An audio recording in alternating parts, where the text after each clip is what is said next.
Hi everyone, this is Hannah Beth again. I'm here to talk to you today about the role of stakeholders in the global environmental challenges that we face.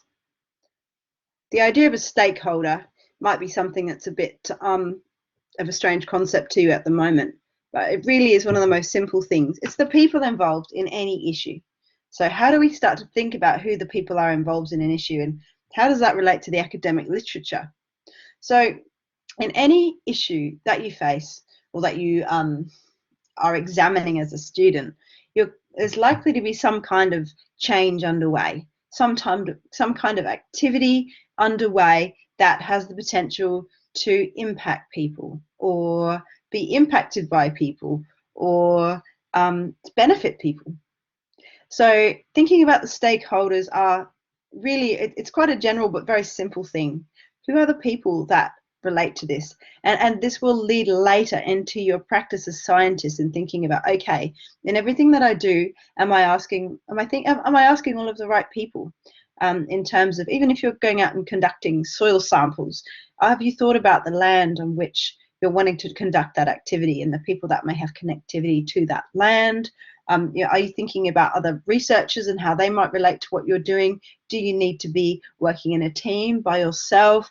What is your supervisor's role? So just really, it's an introduction to get you to start you thinking about what is a stakeholder and why does it matter in the global environmental challenges that we face. And this will all lead to you conducting impactful science. And you will be coming back to this information again in your third year when you do the ISP, or the Impactful Science and Practice Unit, because this is so core to what you are doing as students. Oh, got my slide a little bit short there, never mind. So we're going to be covering in this short lecture, why is considering the stakeholders related to your research important? How to identify them, and a little bit on engagement theory and this idea of cognitive ownership. Don't worry, we'll get to that soon. So first and foremost, the key 3 questions that you want to be asking when you're trying to identify a stakeholder, right? You have an issue. This relates to the deforestation of an area for palm oil. This relates to the changing of an atmosphere due to the burning of fossil fuels. This issue relates to plastics in our environment. So first of all, when you're thinking about stakeholders, well, does anybody care about the issue? Well, there's usually a couple. There's at least you. So otherwise you wouldn't have chosen it for a topic. So when you're thinking about identifying the stakeholders, if you're thinking about marine plastics, well, who are the stakeholders there? We're thinking about, so you've got there's the people who might be catching the fish that are eating the microplastics, which will then go into the fisheries and the food chain. Crikey, then you've got the consumers of the fish who might actually be getting sick because of the microplastics in their food. You go to the other end of the chain, and it's the people who are producing the plastics, and maybe even all of the way back to where the plastics are coming from in the extraction of the oil. So there's a lot of people involved in just that marine plastics issue. And we're asking you to think about all of them, but we're only asking you for your assessment to think about identifying just a couple of those stakeholders. So does anyone stand to potentially benefit in terms of plastics in our oceans? Well, lots of people benefit from the use of plastic. Pretty handy thing to put your stuff in when you come back from the supermarket. It's really handy to wrap your food in. It's great. It's a great cheap way to put all of the other food that goes into your supermarkets into containers and market it and keep all your fruit fresh. Wonderful stuff. But is there anyone who has the potential to be impacted by this issue of environmental change? Well, yes, and we already talked about that. So, and that might be the people who care about it, or they might not even know about it. So marine plastics is now some research showing what that can actually start to do for your health. And there's indications that it might lead to a whole range of different diseases. So there's the potential for a great number of people to be impacted by this issue. I know some research that just came out which looked at marine plastics in Sydney beaches, and finding that on average there was hundreds of pieces of tiny plastic in every square meter on some of Sydney's beaches, and this is going out into the oceans, and people and oysters are picking it up, and how much of that's ending up in our food chain. So there's a potential for a lot of people to be impacted by that. Now you think about climate change, and well, there's the potential for every person on Earth to be impacted by that. But there's also certain people who are going to be impacted a lot harder, a lot sooner, like people living on low-lying islands in the Pacific, like Tuvalu, where they're already getting high tides in their kitchens. And there's also a lot of people benefiting from burning fossil fuels, a lot of people who've got jobs in coal and gas and oil, and who have got cars with the oil that, you know, running on diesel and petrol, like myself, who find that quite convenient. It's pretty hard to shift and change away from that. So there's stakeholders in many of the environmental issues, and usually a lot more than you think about. So just to give you a little bit of theory here, not to go too deep into this, but when you're looking at science or research, everything that you do generally will relate to a place. Even if you're picking up some random little chemical from the lab, that's going to have come from somewhere. But often a lot of the work that you do in forest systems, in environmental systems, in marine systems, and on the farm are going to relate to a place. Whether that place is in the ocean or on the land, there's a place related to it. And every place has got people who are connected to it. Whether those people have been there for 5 years or 50,000 years, you need to be thinking about who those people are in the research that you do, because that's the beginning of thinking ethically as a researcher. And also for those of you that go into environmental management and want to work for government or for companies, there's very little that you do that's not going to be related to place, which is going to be related to people. So the idea is that every place is going to have some meaning. People are going to think about a place in a whole range of different ways. It might be related to their experience, their family who comes from there, and some of those connections are going to be conscious and some are going to be unconscious. And there's often, when you have land conflicts, it's when those ideas about how that land should be managed they clash, and that's land conflict. That's when you get land use conflicts. But this is also very important in the way that we do science and research. This sort of links that, you know, meanings. Whenever you've got people, you've got meanings related to something. One situation has got many people involved, and not all meanings are going to be the same. Many people, many meanings. We don't see the world the same, and thank goodness we don't. This idea of cognitive ownership. So have a look at this for a moment. What do you see in that picture? Well, my guess is many of you will see something very different. Some of you are going to see some faces. Some of you might see some monsters. People are going to see lots of faces, some unhappy people, some happy people. This is actually an artwork that comes from a gallery in Reykjavik, and it was an artwork designed to show the complex relationships and the entanglement of relationships of people within society.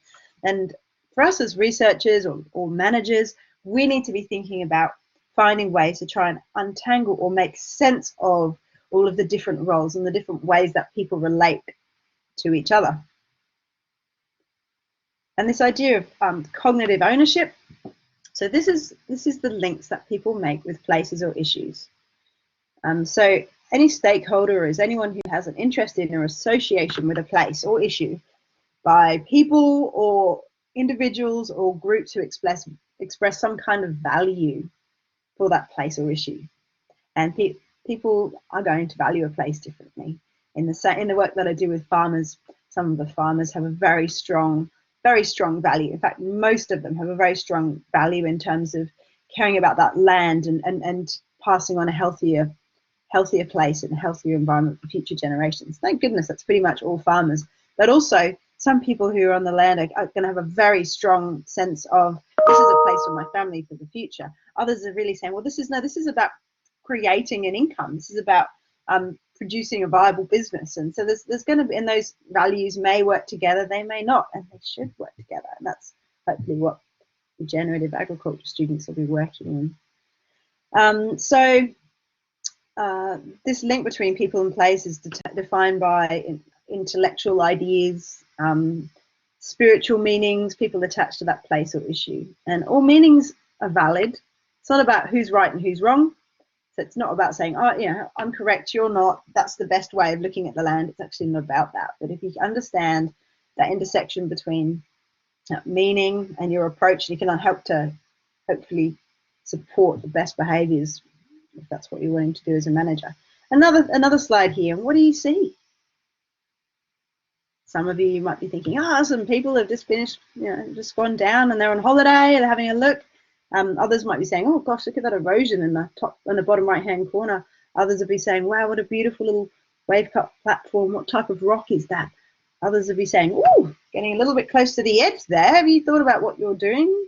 So look, everyone will see something and you'll interpret it differently again. So it's just really important to be aware of that. And here's another example. So this is an anchor on the top of the hill where I live, just in Evans Head. And this is the idea that we all have different ways of, different ownership or different relationship to the way that, to places. So one anchor, it actually represents an anchor that was caught in a fishing net around 1800 and was dragged down south of Ballina and brought into Evans Head. It's also seen as a bit of a sculpture, a bit sort of an artwork maybe. It's also a climbing frame for my daughter there in the bottom left-hand side. She's bigger than that now. But, and it's also the symbol of history, symbol of place. So all of you may write down different things in terms of what this place will mean for people. But it's also, well, for myself, it's a really great place to check the surf. There's a lovely little wave in that top right-hand corner that I like to frequent. But also, it's an incredibly powerful and important and significant Indigenous site as well. So this anchor that's sitting on the headland, for some, it's a memorial to the past. For some, it's an affirmation of our local fishing identity in this area as one of the first towns in Australia to do trawling. It's a historic artifact. It's public art. It's somewhere for kids to climb. It is also a heritage object, but for others, it's a symbol of colonization and taking away of livelihoods prior to European settlement. So one place, many meanings, and that's cognitive ownership. And that's why you've got to think, people are going to see every issue differently. They're going to see every place differently. And that's why you need to think about this bigger picture and people's values when you consider stakeholders. Here's a little example of an Aboriginal midden, which is on North Stradbroke Island in Queensland. And this is a significant site. Midden, for those of you who may not know, is a place where it used to be called the rubbish tip for the Aboriginal communities, but it's actually a lot more than that. They are where they throw or place their old shells or things that they'd eaten. There'd be one of the middens just up the river here in Evans had a stunning, enormous 2-meter wide turtle shell in it, and they actually contain a lot of really valuable artifacts as well. And this particular midden ended up as a part of a court case related to a sand mine some years ago now. It's a really good example because the stakeholders were mapped in relation to this, and they found no less than 92 different stakeholders and stakeholder groups are related to this. And zooming in on that, this is just looking at the cultural place. So just here you can see there's the Indigenous groups, the non-Indigenous community groups, and then there's lots of different Indigenous groups that may be connected to one place for various reasons. And their own law is very difficult to often understand in relation to environmental management, but it's something we need to be working to understand much better. It's also governments are going to be stakeholders in many things, and governments might be local governments, they might be state, they might be federal governments, depending on the thing or the issue. And also the researchers are going to be stakeholders as well, because they're interested in building knowledge, but and their relationships will be important as well. So identifying stakeholders, it's about finding out who's concerned about and who's responsible for a place. And thinking about your stakeholders in any issue or any research that you do ensures that the right people are involved, helps find out about any heritage significance, ensures all important issues are considered, and also could bring out more information for you. So if you're ever doing empirical research, you're out there collecting your own data, you can find out who has knowledge about a place, who owns and manages the land, who are the custodians and the caretakers, who might be record keepers. Is there any other information that you may be able to access? It might save you time and give you much better depth of knowledge. And so who also will be affected by that activity. And when stakeholders are being engaged, and this will lead on to your team assessment, which will be, it's around developing some kind of end product to engage people in an issue. Within that, you'll need to think about who the different stakeholders are, because if you think about who your stakeholders are, look, you're in a first year unit at university, you're not going to be able to engage or consider all of them. Well, you might try and consider, but so for your end product in that assessment, it's actually around thinking, okay, well, this issue here, marine plastics, is going to impact our children. So the stakeholders that I really want to engage are the children. So you might think about, I want to create children's book. I want to do something. I'd like to do a puppet show or a board game. But you might think, oh no, actually it's government. So I'm going to think about a really different way of engaging people. And this little ladder here is called Einstein's ladder of participation. And you can see down the bottom there, the lowest level of engagement is manipulation. The highest level is citizen control.